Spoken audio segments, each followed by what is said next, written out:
Hey, what's up, guys? Thanks so much for the attending the How to Identify Healing Opportunities in the Gut webinar with myself, Sean Croxton, as well as my main man, Reed Davis. We really are thankful to you guys for attending and hanging out with us for the next hour. We'll be covering some really cool stuff. We'll be talking about the gut and what we as FDN practitioners look for in the gut and how we identify what's going on in there. We'll talk a little bit how we correct the things going on in the gut as well. We got some really cool stuff that most of your doctors have very likely never heard of, and that's our specialty, is helping people who haven't been able to get help from the regular mainstream medical field out there. So real quick, I'll tell you a little bit about Reed Davis. Reed Davis and I met maybe 3-4 years ago. I had been personal training. I was transitioning over to more of the nutrition and lifestyle stuff. I won't go into the whole story, but I had a client as a personal training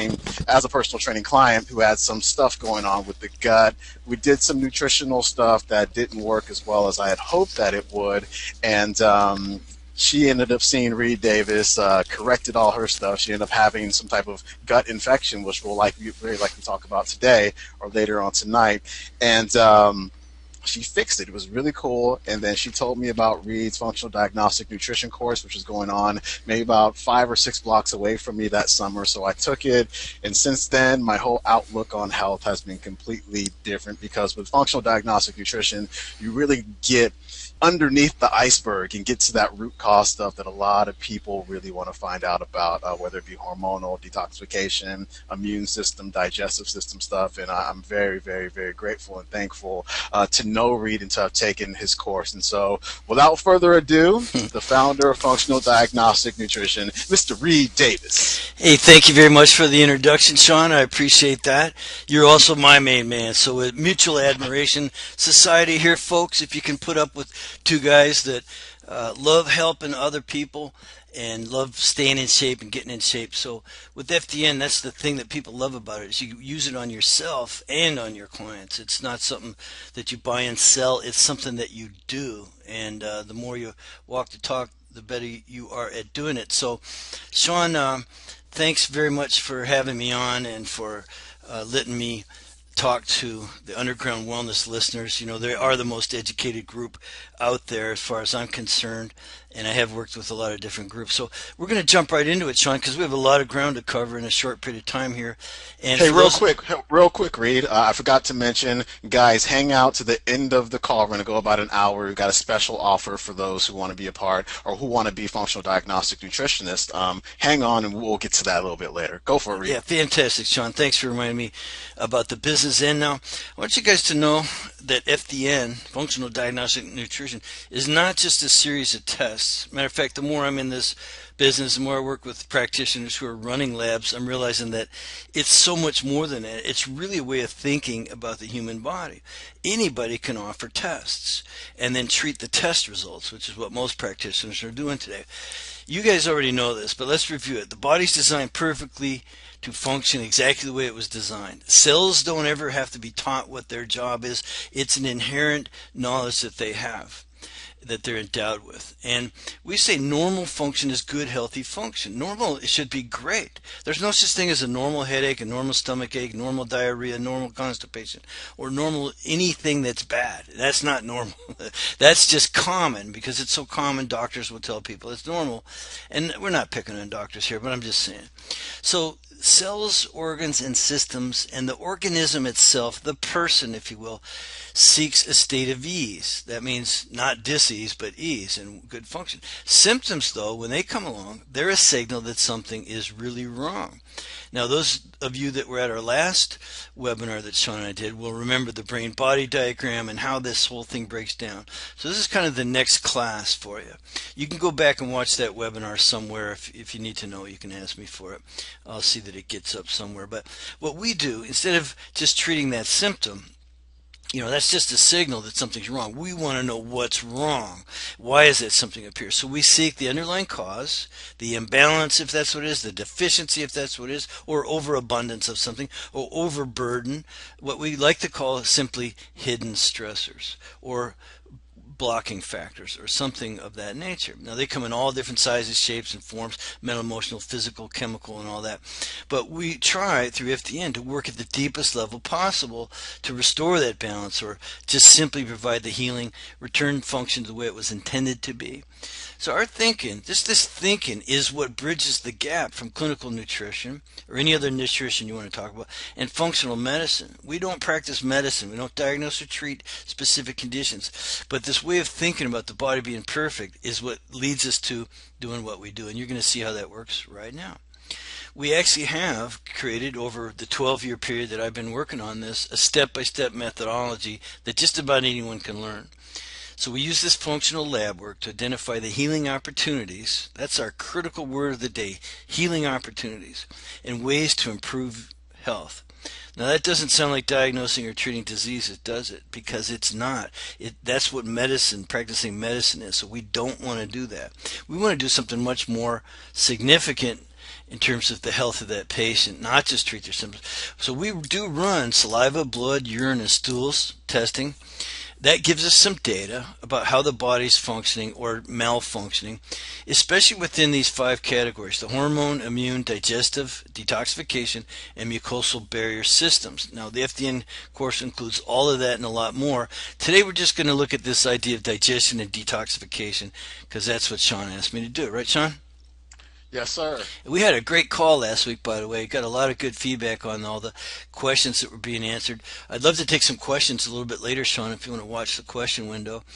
We can't promise to get to everybody's questions. And don't ask about a specific person or condition, but you can ask general questions about how things work, because that's what we're talking about here. So the other really important thing about FDN, and why I think it's different than anything else being taught out there, is we really focus on interpreting the test results with respect for each client's individual and totally different genetic potential, history, environment, lifestyle, and current health complaints.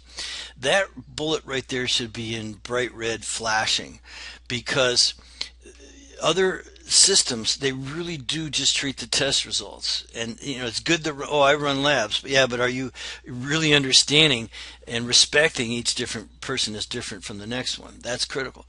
So one of the things that helps us do that is this focus we put on clinical correlation. That means that the client is matching up to the test results. And when I go over test results today, you'll see what I'm talking about. You must have clinical correlation. In other words, that tells you that you're talking about you're looking at test results and it's matching up precisely with the person. Or we have a problem, and that's, again, stuff we don't have time for today, but we'll teach you. So once we get this clinical correlation with each client, each individual client, and that is a step, that's one of those steps that you have to do. You can't skip over it. And then we can engage them in a process of education, self-care. They're not under our care. I'm not a doctor. Can't be under my care. But you're going to be under a really good state of educated self-care, which will include some commitment and responsibility. You hear Paul Chek and all, a lot of really smart people in Sean's show, and Sean talking about this idea of commitment and responsibility. And we educate our clients, coach them up on how to heal. So the lab we're going to talk about today, because last time we spent a lot of time on the saliva testing of the hormones, and that would be this BioHealth 205 adrenal stress profile. It's 7 different hormones, but 11 different levels. Anyway, so today we're going to talk about this, the next step, if you will, in a good assessment. So, and then these are some other things that we do later on in the course. We won't have any time for much of this today, but we seek to work at the causal level or to have an effect on the actual cause. Now, I need to explain that a little bit, Sean, because this is a fine point that you hear a lot of people bandying about the word root cause. We actually may never get to that, but we can still have an effect upon it by using the markers that we do have, getting the person into a process of healing and improvement, and of course a lot of course correction. Like you gotta stay connected to your person, and that way of course they stay with us for life and we don't lose our clients that way. You all know what it's like, how hard we work to get new clients, so we certainly don't need to be losing them. So we have our way of keeping our arms around them for a long time. So the first test, like I said, is going to be this BioHealth 101. It's called a metabolic assessment profile. It looks at digestion, toxicity, and detoxification markers. Those markers are indican, lipid peroxides, and urinary bile acid sulfates. Might sound like hocus pocus now, but it's going to be real clear to you by the end of this show. So stick around, and again, Sean and I have a special offer for you. Some of the most common conditions assessed by running this simple lab, which only takes a urine collection, there's a whole big variety of GI symptoms. I mean, anything, heartburn, gas, indigestion, bloating, constipation, diarrhea, you name it. All of that stuff, acid reflux, I mean, Crohn's, irritable bowel, this is the kind of lab that you need to run so you can get to that functional underlying cause level. Anything with a persistent or recurring infection, and how many people have low energy or vague generalized symptoms? I just don't feel good. Okay, we believe you. We're not going to doubt that. We don't think it's on your head. You don't have a Prozac deficiency. We're going to run a lab and get to the root of that. Now, I also like to say, just any and all chronic stress-related conditions, you can run this lab. The 205 plus the 101 give you a great foundation. And those are the first two labs we teach in the FDN course. We teach them really, really well because no one's run as many of them as I have. And after working with thousands of people, and also I got to tell you, I'm not bragging, I'm just telling you, I'm a clinical advisor for one of the top labs in the country. So I spend a certain number of hours every week just talking to doctors about their lab results and advising them on, who is this person, what test did you run, why'd you run it, and things like that, and obviously what they can do with the results. So the first marker, and if you're wondering why I'm going fast, we got a lot of information to cover and not a lot of time to do it in. So Indican is the old test that doctors used to run in their offices to see if you were breaking down protein well enough. Because they used to actually do functional tests. And 40 years ago, you could walk into just about any doctor's office and they'd take a urine sample, take it in the back, and run an Indican test on it. And it's called the Obermeyer test, if you really want to know.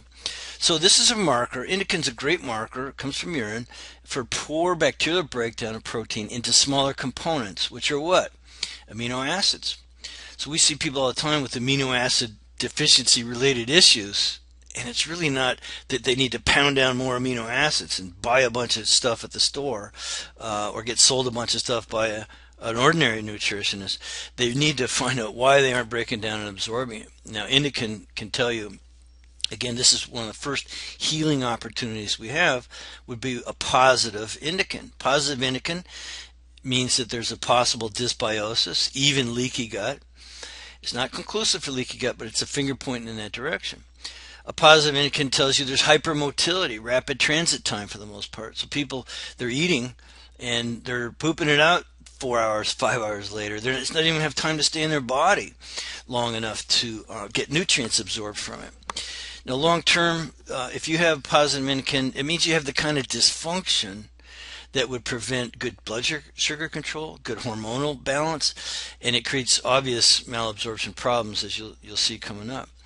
Now, possible causes of this, by the way, are insufficient HCl, so what's called achlorhydria or hypochlorhydria. Not enough digestive enzymes, which, by the way, most of those should be made by your body.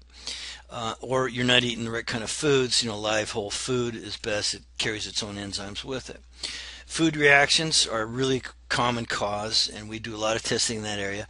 Parasites and fungus, we don't have time to talk about that kind of lab work tonight, but that's what we teach in the course. Same thing with bacterial infections.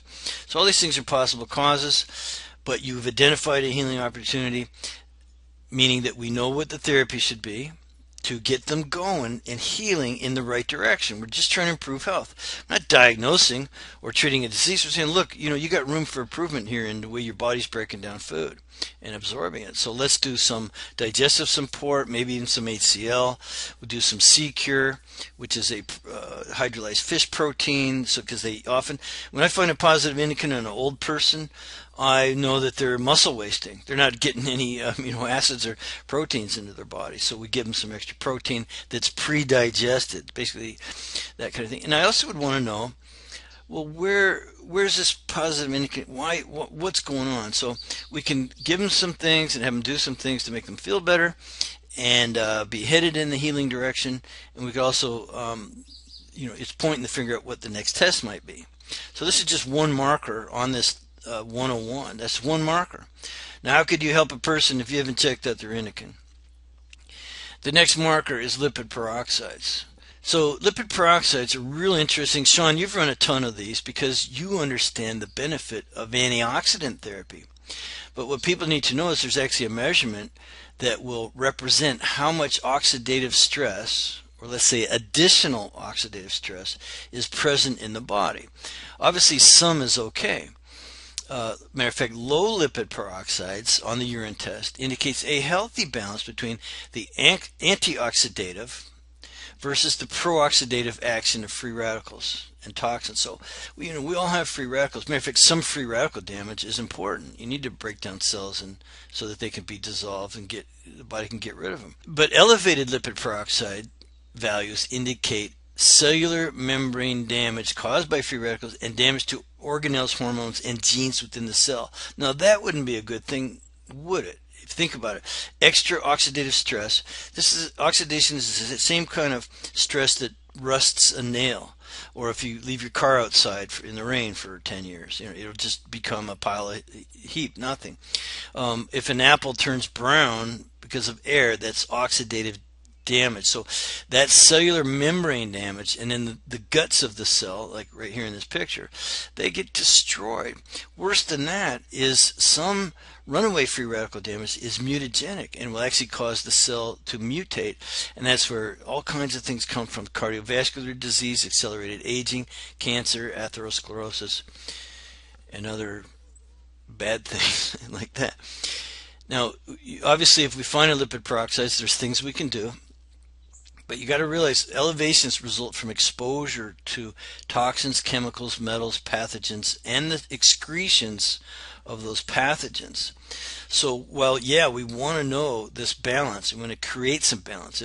If they have a excessively pro-oxidative situation, we want to apply some antioxidative strategy. In other words, the body's not making enough of its own vitamin C, vitamin D, vitamin E, and things like that. But the other opportunity here is to shape and track not only that antioxidant thing, but to get into the next investigation. It tells you where you need to look next to really, remember, we're trying to get closer and closer and closer to that root cause. So we could run some other labs, hair tissue mineral analysis, things like that.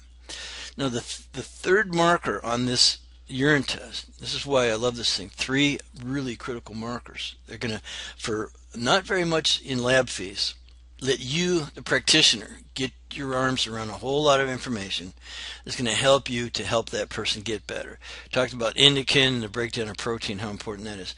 We talked about lipid peroxides and excessive oxidative stress and how damaging that can be. Now, urinary bile acid sulfates, Sean, we started to talk about this the other night on the teleconference that we did, and hopefully that recording is still up in your website or wherever you keep that stuff. Yeah. Sure. Because we had a really good discussion about how toxicity kills. Toxicity will clog up the liver, which is right here. Now, and I tried to explain this as best I could without the graphics. So here, what we're looking at is a measurement of the amount of stress upon the liver due to the amount of junk that's in these portal veins here. So the hepatic portal system is not a true vein. Most veins, return blood back to the heart to be reoxygenated. Well, a portal system just carries the blood from one capillary bed. Like here, the capillary bed begins around the large intestine, the small intestine, the pancreas, even parts of the esophagus, the stomach, the spleen, and other parts of your body. So there's capillaries that are sort of draining off not only some blood, but some toxins and poisons and waste matter and junk from these areas, and also some good stuff from the small intestine. That's where it's supposed to absorb good nutrients from. So the liver is taking all of this blood in with all of this stuff in it. Some of it's good stuff. Again, nutrients. There's the macronutrients, the proteins, fats, and carbohydrates, which is amino acids, essential fatty acids, and sugars.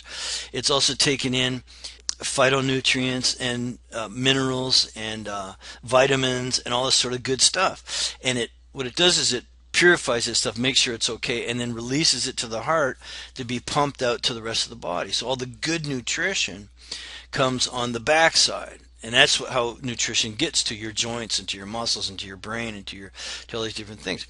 But what we get more concerned with here in this situation is, again, because we're trying to identify the healing opportunities with someone who is sick. They're not doing so well.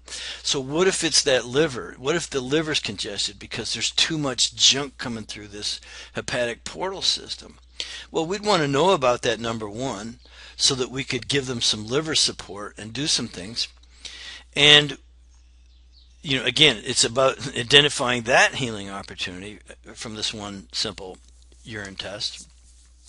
Matter of fact, I think the price of the whole test is worth just this one measurement. Here's the way this works, and for those of you inquiring minds, and Sean's listeners have the most inquiring minds, let me tell you. You want to know, well, how does that work? Well, when the liver gets congested because there's too much junk coming in here, it starts spilling bile acids over into the bloodstream.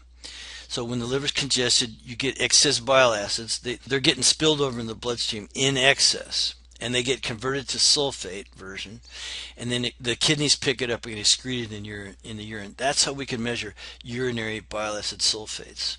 That's a little bit of technical stuff about the lab. UBAS, that's what we call that, is a direct measurement of liver function and congestion with a high specificity to hepatobiliary disease. Hepatobiliary simply means liver and gallbladder. So it's anyone with any kind of toxicity, anything slightly liver related, you can run this simple test and go, oh yeah, there it is. And you have a measurement that you can compare later on after your therapy is through or during therapy. And that's why we use it and why I think it's critical. Sound good, Sean? Any questions on that? Nope, we are good, buddy. All right, man, thank you. So I'm going to keep rolling along. So elevated UBAS indicates need for liver support, possible flushing, and need for deeper investigation. If you get a question about that, pop it up, Sean, let me know, because I love talking this stuff. Here's a breakdown schematically that I put together of how this works. So metabolic assessment profile. The first measurement is indican, and I'm going to go slow as I can here. The way the test works is you have to eat a bunch of meat to get this test done. Again, the value of the other two markers is enough that if they didn't eat meat and didn't want to do this challenge, it'd still be okay. You're still getting your money's worth out of this test. But if you challenge protein breakdown, you're going to have a good chance to catch something here in that person, a dysfunction that you can work on. So if there's proper intestinal bacterial digestion, in other words, you have all the good bacteria in the gut that's designed to help break down food, you'll have balanced biota, that's the living organisms, and you'll have a negative test result. So what we want is a negative on the indican. But if you have poor intestinal bacterial digestion, you'll get metabolically undesirable compounds, what we call MUC. Again, metabolic, in this case it's indole, which is produced by the food not being broken down right, and you'll get a positive test result. The next one is lipid peroxides. Again, we're looking at free radical damage. Free radicals create cell damage and possibly even mutation. So if you have an elevated antioxidant to peroxidant ratio, we call that homeostasis. You need lots of antioxidants to counteract the pro-oxidant activity of the body's own metabolism, excessive exercise, toxicity from the environment or from foods or even from bug poo and things like that. So you'd get very low test results if you had everything working for you. The problem is we run into tons and tons and tons and tons of people who have lowered antioxidant to peroxidant ratios. And again, they end up with these metabolically undesirable compounds and elevated test results, elevated lipid peroxides. The last one on this one simple urine test is urinary bile acid sulfates. The metabolically undesirable compounds from all of those areas where the liver's draining off blood and the things in the blood, plus these two items. So positive indican or elevated lipid peroxides create muck, and that muck and any other source of muck ends up interfering with normal hepatic circulation. That means the flow of blood through that hepatic portal vein should flow we just simply call it enterohepatic circulation. Entero basically is gut, hepatic is basically liver. So gut liver circulation, normal liver function would mean you have low levels of UBAS. That's a good thing. Sean, we find high levels of UBAS in, I'd say, more than half the people that we work with, because they're coming with complaints, right? It's very frequent, yes. Really frequent. The good news is there's lots of things you can do to help people repair, restore, rebuild, and regenerate their health. And once again, we're not playing doctor here. We're just simply saying, look, here's some room for improvement. Here's some suggestions on all natural ways. You don't have like an acid deficiency, and you don't have a laxative deficiency if you're not pooping and things like that. So basically, we have all this muck genesis, metabolically undesirable compound genesis. You're making these things through poor intestinal breakdown of protein, through excessive oxidization and toxins and things like that. And that ends up going into the liver, where hopefully the liver is able to, here's a couple terms for it, denaturation, which means neutralizing, and conjugation, which is phase 2 liver purification, basically. The liver will do nature things by breaking them apart into small enough particles that they can be handled by the body, or they will add things to those particles. The conjugation is so that the body doesn't absorb them and that they get excreted. So more on that if you need it, but that's what the training's all about, why we suggest you take the full FDN course. I'm giving you here is a couple little tidbits from lesson 3 and lesson 6. Now let's take a look at actual test results, Sean and gang, of the what a test result looks like. These are the new formats that BioHealth's putting out. And you guys know I don't own any stock in BioHealth. I use them because they're good. They give great service. They have the best prices. And I don't know anywhere else you can get this exact panel. There is nowhere else that I know of. This was custom designed by Dr. Bill Timmons to give us healing opportunities for a very low fee. So here's one that shows a positive indican. And just to review, if you see a positive, and this is a +2, so quite a bit of indican was in the urine, and that indicates inefficiency of protein digestion. Bowel putrefaction can be occurring. In other words, the meat and different things are rotting in the guts. Possible hypermotility of the intestine. That's going to give them a rapid transit time. Like we said, poor glycemic control, poor hormone balance. Water imbalances, they could have hydration problems. In other words, be dehydrated. Malabsorption, malnutrition should be real obvious. We'll go over that in a little more detail in a minute. And very likely leaky gut if they have a strong positive indican. This in itself causes liver problems. Like I said, the muck created by this gets stuck in the liver, and now the liver can't do its regular job. So we would want to support this person's digestion, help them break down until we can repair the situation. They absolutely need help with breaking down foods into absorbable particles. And they need some extra protein. Again, hydrolyzed protein works out real good for these people, especially in the cases of older people with muscle wasting and things like that. Now, there's too much here to just go over all at once, so I'm just going to skip to the next slide and go elevated lipid peroxides. Here we have an 8.7. You see the range is 1 to 7.5. That's a definite elevation. First thing I do is ask this person, well, are you training for a marathon right now? And of course they say no. Okay, mud wrestling? No, not mud. So we want to make sure that they're not just getting this from excessive exercise. And Sean, how many times have we talked about people that actually work out too hard for the condition they're in? Many times, and this is something that comes up when I'm working with athletes. Their lipid peroxides are typically sky high.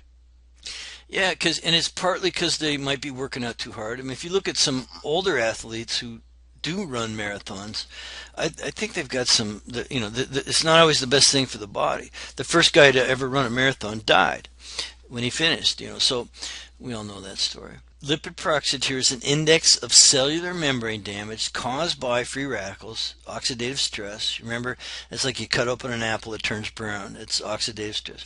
It burns holes in the cells and damages the hormones, genes, and other regulatory proteins that are in that are the smart things inside the cell that let the cell know what kind of cell it is and what its job is supposed to be. So it damages all the brains of the cells. You're at this higher risk for aging and CVD, like we said.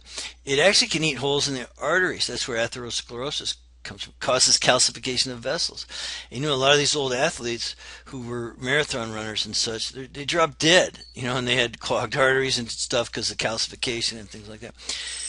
Tissue damage occurs and other things can happen to them. In the class, I had to take out a lot of slides. I'm only giving you a few just because of the time constraints. The causes are, like we said, here in these areas, like heavy metals loom pretty large. But I find that just people with regular dysbiosis, if you've ever been on antibiotics, for instance, and that's why we do this test on kids too, because they've been on antibiotics and they get excessive lipid peroxides, even down as young as 5-6 years old. So after you rule out excessive exercise and that they don't earn a cancer patient, it gives us a lot of opportunity to support them with antioxidants and their mucosal barrier, which we'll get into in a sec. Run some more labs to get to the root. But every test you ever run should give you a chance to heal, push them in the right direction, get them to be compliant about something, and then lead you to the next level of the investigation so you can really get as close to that root cause as possible. So here's a direct measurement of liver dysfunction, like we said, an elevated UBAS. Now here's something funny, Sean, and you've seen this 1,000 times. Urinary bile acid sulfate's 8.9. Well, they're saying here the range is 1 to 8 in a male and 1 to 12 in a female. Forget it. Anything over a 5, I'm telling you, I've run so many of these, and I'm telling you, my observation is that if you see over a 5 on urinary bile acid sulfates, they've got some liver issues. Because, see, I've done the other tests that come down the pike that absolutely prove it. And I'm telling you, don't wait till it gets out of range. That's like waiting until you're diabetic before you start controlling your blood sugar. Do you understand what I'm saying, Sean? If you wait till your blood sugar is 120, fasting, oh, now I have a blood sugar problem. Well, no. The minute it started being consistently over 90, you had a problem. And it's the same thing here with UBAS. Anything over a 5 is a measurement of impaired liver function. The bile acids are leaking in the bloodstream, and you need to get some help right away, or you're going to end up with some serious liver dysfunction. We can catch it when it's still subclinical. In other words, not a medical issue.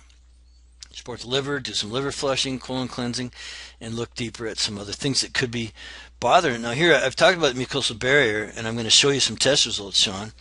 But we want to also maybe run a stool test or some kind of food sensitivity test. Here's one where both lipid peroxides and UBAS were high, and here's another one where all three were high. They had a positive indican and a lipid peroxides and a UBAS all elevated. This is someone that actually is so bad I'd refer out to make sure they didn't have cancer.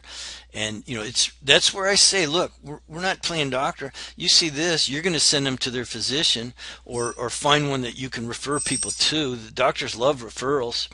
So if you ever want to work with a doctor, if you think that's ever in your scope of practice, the way to start is by handing them off a few people.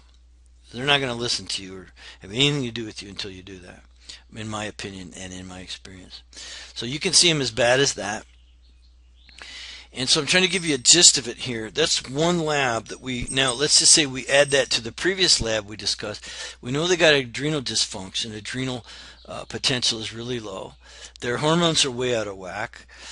We needed to, at that point, not just give them some hormones or some adrenal support or try to just, oh, it's your adrenals, they're all burned out, take a vacation. You've got to find the underlying malfunctions and stressors. So I hope you're seeing that the simple urine test is that next test to run. Digestion, absorption, peroxidative stress, free radicals, toxicity levels, liver and detoxification function, all the stuff about metabolic, lots of clues there, lots of opportunity to heal.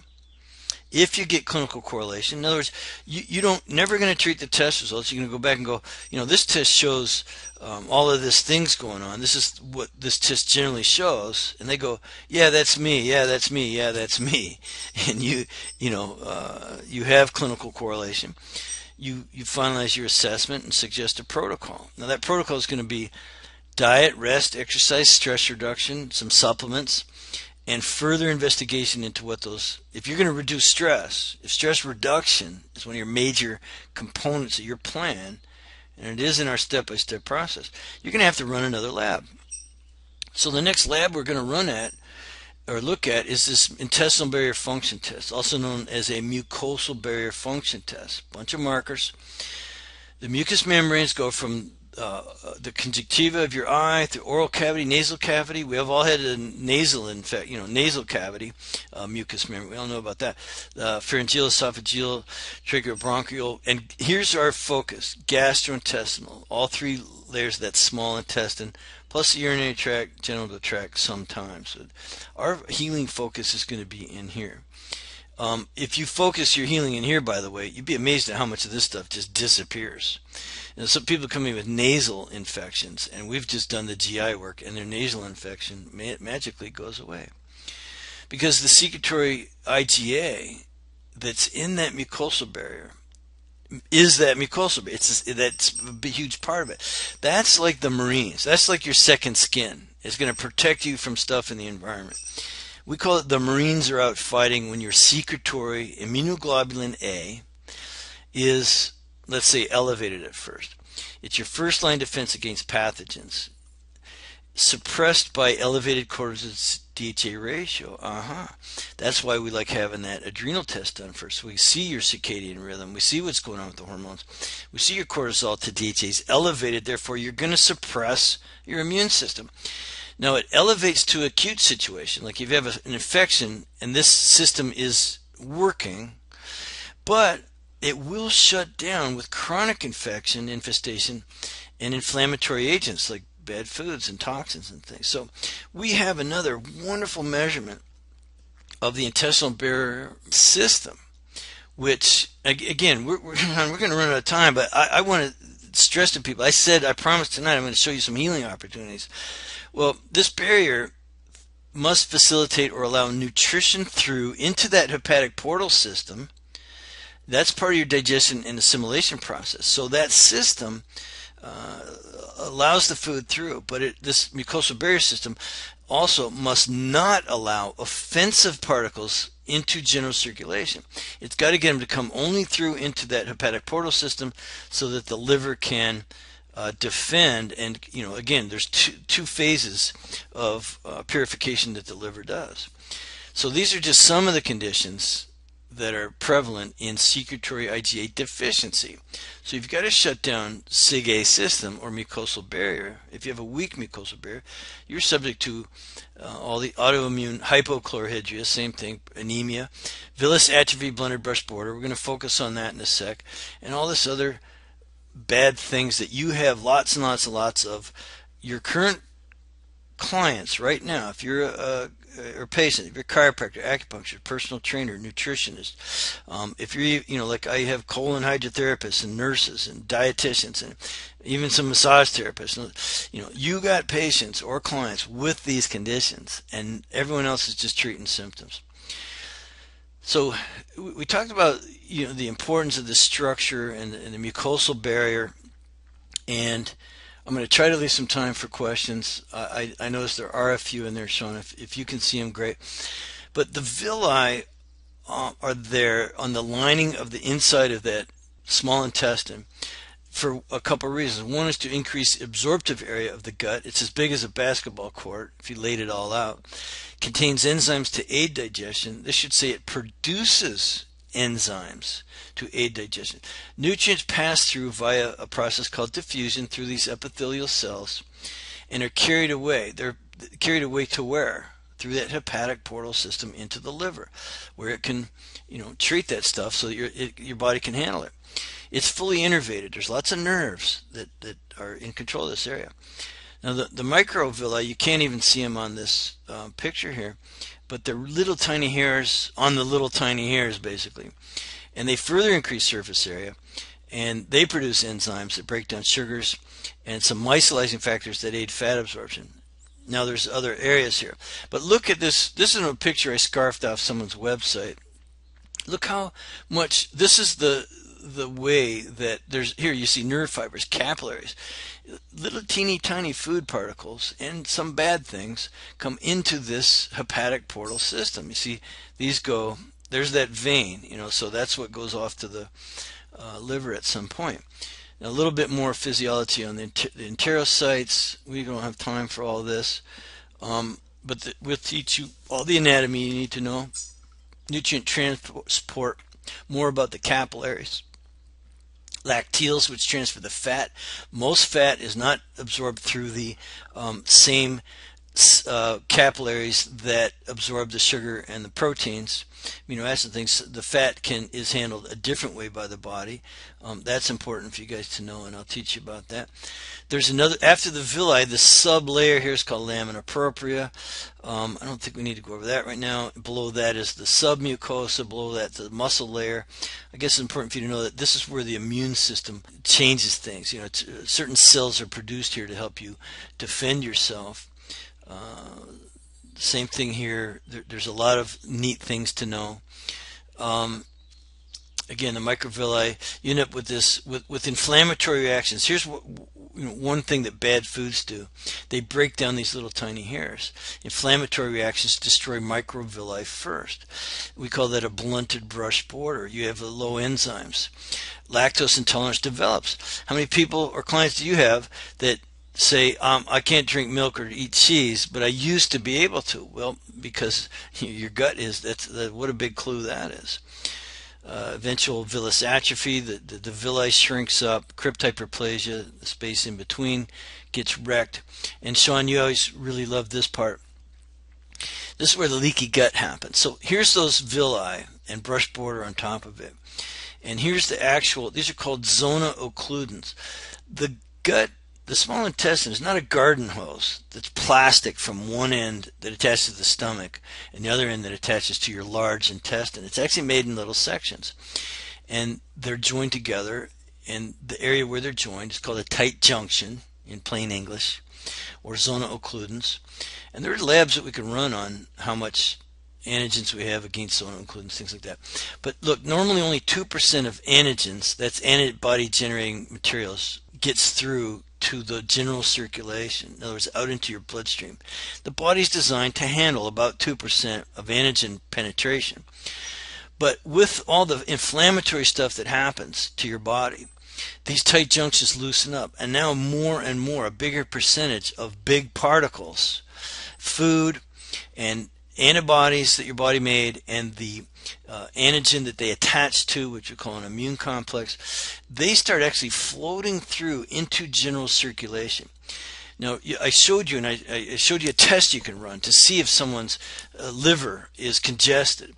If it is congested, they've got too much, let's say the medical term is crap, coming through off of those small intestines, for instance, and the other organs. But now, at that point, there's the clues we got from the one lab and the clues we're going to get from this 304 that we're talking about right now that will tell you these tight junctions are loosened up, and that now you've got inflammatory particles and toxins floating out into the general bloodstream. In other words, they're not going through the liver first. Now that's hugely bad, because we say that leaky gut, which is tight junctions loosening up, leads to humoral or bloodstream immune response. Now you got the body attacking these particles that should never have gotten out of the small intestine in the first place. And that's where, how many people you know with fibromyalgia, sore joints, muscle aches and pains for no apparent reason? I mean, not because they worked out. Multiple sclerosis, rheumatoid arthritis, autoimmune this and that, migraine headaches and things. So there's a really high correlation between getting let's say a positive on this test I'm showing you and all of these conditions. And all we need to do is bring the right therapy to bear and actually heal. So this secretory IG, this 304 uses a single saliva sample It's actually a tube you can carry around in your shirt pocket or purse all day. Some saliva from morning, some in the afternoon, some from nighttime. It's okay at room temperature. You put your saliva in there, mail it off to the lab the next morning, and this you're going to get this secretory IgA level, which is critical, and then it has compartments. You have to trust me on that for now. And these are some of the things that it compartmentalizes, so we can actually get an assessment of the level of bacteria and viruses and other antigens and pathogens in your gut.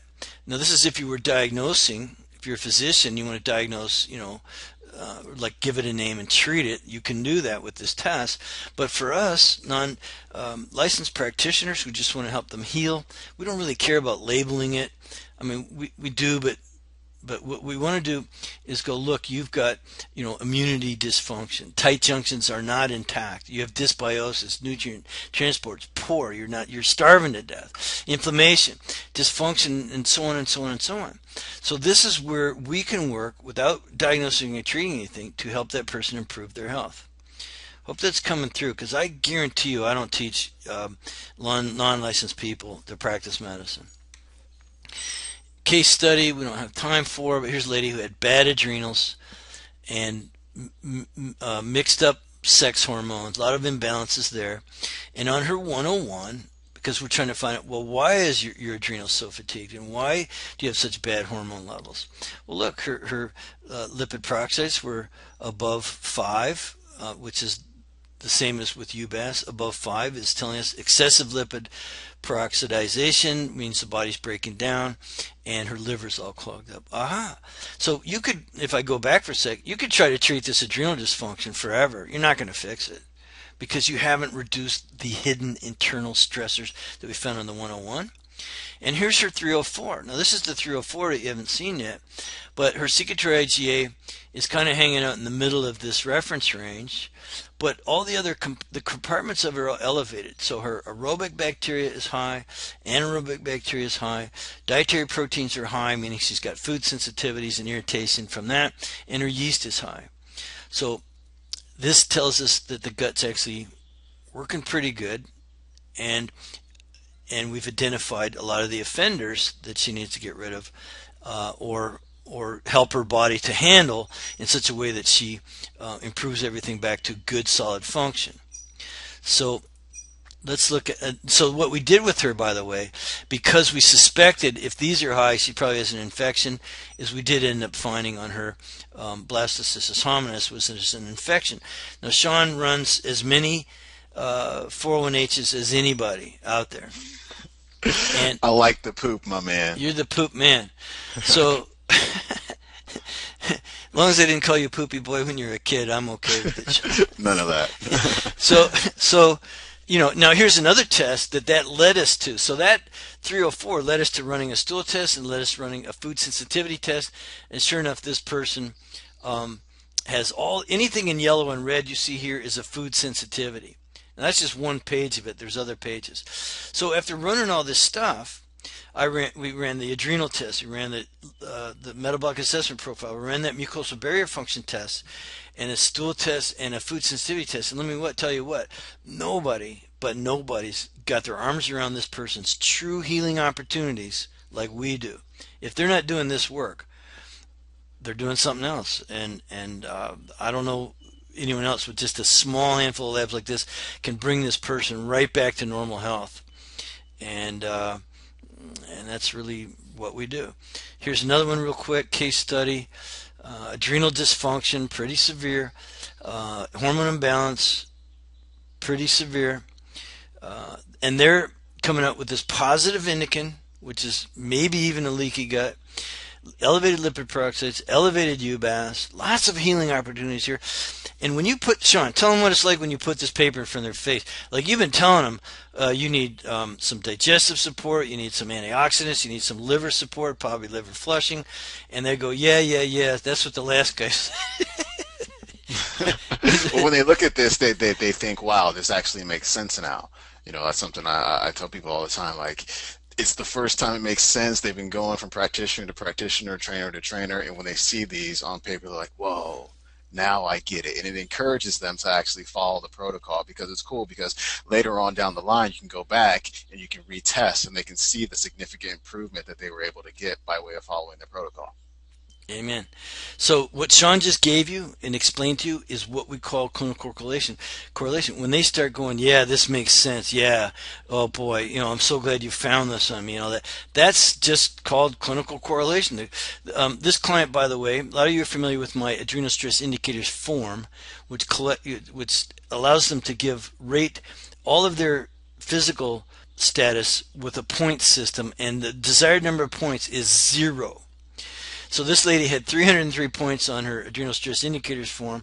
She agrees that she has more than just mental emotional stress. I mean, she knew she was stressed out, but that's not the cause of her adrenal fatigue. There's not enough mental emotional stress in the world to make her that bad. So it's hidden internal stress, which we have now identified some of, or at least some of the results of it. She admits to heavy drug use in the past, and that she has low libido, indigestion, low blood pressure, insomnia, cloudy thinking, emotional fragility. A lot of women don't like that word, and I'm sorry, and we are looking for a better thing to call it. Kind of an ups and downs on an emotional level. Poor memory, mentally stressed, weak feeling, cravings, irritable inflammation. Sounds like a nice person to be around. Just don't let her tell you that on the first date, huh, Sean?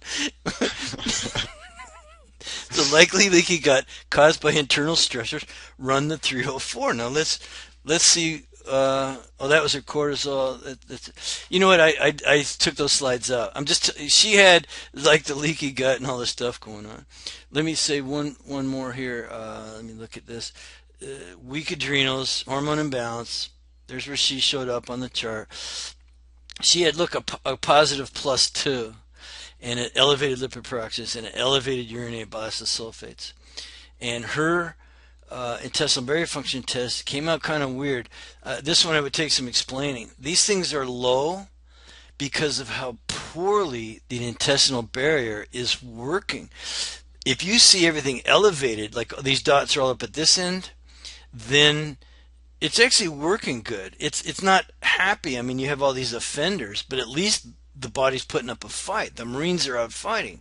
When you see them down low like this, it means the body's losing the battle and giving up the fight.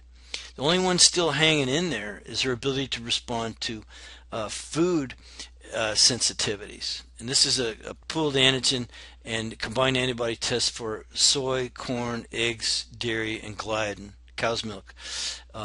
As the dairy. And so, we get her off those and we get her healing the gut. And I, frankly, would be looking for pathogens. And I don't have that here because I knew that we'd be running out of time.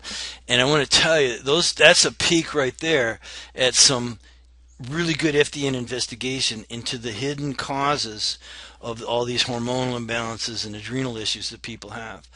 And all their other health problems are related to these things. If you guys do decide you want to take the FDN course, there's a pathway to certification. I put this slide in here, or I left it in here. You would complete I think we don't need to talk about this right now. There's the thing is a whole process where you work on yourself, you work on other people, you work with a mentor. It's worth a lot of money to do that, so don't be giving it away. This is just partial. This actually is probably 2 feet long. This actual student progress chart, you check off all the stuff as you go. It's easy to take the course because it's on your own time. And all you got to do is, hey, when you're done with something, check it off, check it off, check it off. When you're finished, you print or scan it and send it to the manager, and you get this beautiful certificate here. One of the best looking in the business. And there's lots of support available. There's mentors, Jill, Julie, and Gavin. We got people in the United States, people in Australia doing this. You got my help all the time. You got the lab's help all the time. There's tons and tons of support. We're very proud of that. I'll give you my bibliography. That, by the way, Healing Ourselves, I'm 59. I got that book right there. That's an actual scan when I was 19. So, I've been really looking at this stuff for a long time. And here's what people want to know when they come in your office or call you on the phone. They want to know three things. Do you know what's wrong with me? Can you help me? And have you helped others like me? I mean, this is not something I made up. This is from working in a clinic for 8 years as the case manager. And this is what people want to know, I'm telling you. Do you know what's wrong with me? Well, I would say yes, you have malfunctions. Can you help me? Yes, I can identify some healing opportunities for you. Have I helped others like you? Personally, thousands. But now many, many more thousands are being helped because we're spreading the good word on FDN. We're in over 35 countries. Over 800 people are certified and practicing FDN now. Now, so what would be worth to you, ladies and gentlemen, if I taught you how to do this? Well, people pay me about $1,500 when they hire me as their health detective, when I accept them. So I get calls all the time, and they have a main complaint. It's going on for 5 years. They've tried 18 other different things. No one's been able to help them. And I say, you're ready for something different, which is actually doing functional diagnostic nutrition. You're ready to make that commitment, and so on and so on. And if they say yes, I say, well, let me tell you how much it is first. It's $1,500 to me. And then you're going to pay lab fees, and you're going to buy some supplements, and you're going to do some dieting and some resting and some exercising maybe, or reduce exercising, and you're going to do some stress reduction, and so on and so on. Now, would you guys start off charging someone $1,500 the first time? I mean, you graduate. Is the next person walking in the door going to pay you $1,500? Probably not. You're going to start with just step by step, learning at your own pace. You can do one lab for somebody. You should really never do less than two. But I'm just telling you. You do a couple labs for them, then they do a couple more, and then they do a couple more. You don't have to be like me with your nose all up in the air going, I'll only work with you if you pay me this much, and run 5 labs, because that's what I tell them. Now, you can get to that point in a short period of time if you follow everything I teach you.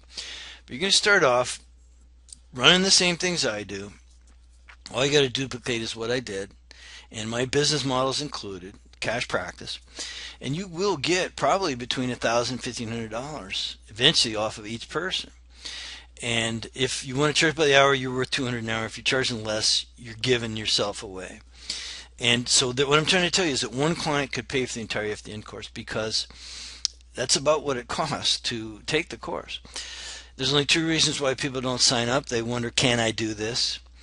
What I tried to show you in the last webinar and in this webinar is, look, you can hand someone a lab, the little kit with some little plastic vials in it. Say, can you put some saliva and urine in here? And they go, yeah. Well, then you can do this. If you can do that and charge them and things that I'll teach you to do, and obviously interpret the results and give them a protocol. But yes, you can do that, because all you got to do is duplicate what I did. And can I afford this? Well, current price in the FDN certification course, and I guarantee it's going to be up higher. The longer you wait, the higher the price goes, because we keep adding and adding and adding and building, and the demand is higher, and you know what that does to prices. Well, the FDN certification course is only $1,495, and you can make 1 payment, 2 payments, 3 payments, or up to 6 payments, and those are spread out on a monthly basis. So if you sign up for the payments, you can make them every month, and it could take you up to 6 months to pay, and that's a pretty good offer, I think. Now, you can read on the website, and we have described somewhat here tonight all of the things that you'll be getting with the certification course. But tonight we're going to put in some free bonuses. FDN mentoring program, we're not going to charge you for that. 1 hour with Reed is worth at least $400. No, seriously, I give you more than an hour, and I also give you my Stress and Hormones DVD that sells on the website for $129. That's something that you can use to start giving lectures right away on stress and hormones, and you can just duplicate what I did. I had it professionally filmed, and it's me giving a 1 hour lecture, and there's no slides or anything with it. It's just how to draw some things out on the whiteboard for people, or on a flip chart for them, so you can do it anywhere. You can do it for 3 people, you can do it for 300 people. Typically I would have groups at the libraries of 20, 25 people. So it's a complete package that teaches you how to set up lectures, how to do the lecture, how to close them, how to basically get people to take kits home with them, or become a customer of yours. So the total value is about $2,400. You pay only $1,495. You're going to save, just about $900 by jumping in on this, and that's going to be it for the offer. A Um, couple of things. A couple of things I want to add in real sure, quick. son. First of all, I just want to make sure everybody out there knows that this is an online program. There's modules that you take online. There's a midterm and all of that fun stuff as well as the final. So it's all done self-paced.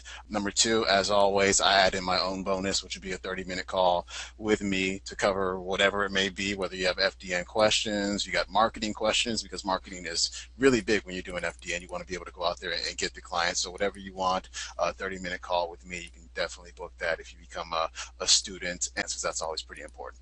Yeah, absolutely, Sean. Thanks for adding that in there. I'll also add in that I guarantee this. You should take lesson one. It's in two parts. You watch the two webinars. If you don't think this course is everything I laid it out to be, if you don't think you'll be able to help people improve their health, you don't think it's worth 10 times what I'm charging for it in terms of return on investment, let me know within 14 days. You receive a full refund.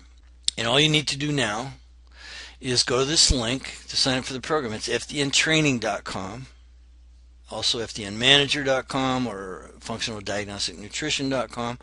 They all will take you to this site.